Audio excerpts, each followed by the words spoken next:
This is part 3 of our series, The Truth About Anxious Attachment, What You Don't See. In part 1, we looked at how anxious men and women respond differently after a breakup. In part 2, we focused on the anxious woman and how her panic during the relationship often gets mistaken for drama. Now in part 3, we're turning toward anxious men. Anxious men care deeply. They reach out. They ask questions. They overanalyze every little moment. They try to stay close, just like anxious women do.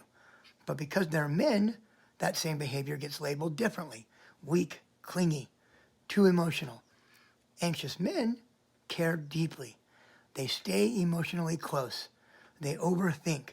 And like women, they seek reassurance. They fear disconnection, and they work hard to keep the bond intact.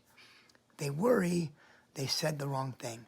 They replay conversations, trying to figure out what went wrong. They don't want space. They want reassurance. They want to feel safe, and they try to get there by staying close. But here's what happens. When women do this, they get called emotional. But when men do it, they get called weak or too needy. And because of how men get raised, they often carry shame about how deeply they feel. They weren't taught how to regulate. They were taught how to perform. So what you get is a man who cares too much, but doesn't know how to say it without sounding soft. A man who asks for reassurance, but immediately regrets it. A man who's scared of losing you, but terrified of looking like he needs you too much. That's not emotional immaturity. That's anxious attachment running headfirst into masculine conditioning.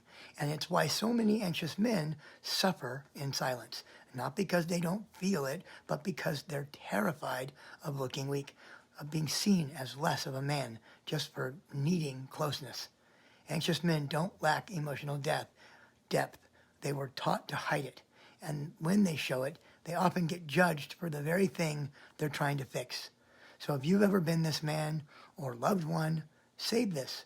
There's nothing weak about needing closeness. In part 4, we're going to be exploring what happens when two anxious people fall in love and how it can feel like magic or complete emotional chaos. Don't miss it.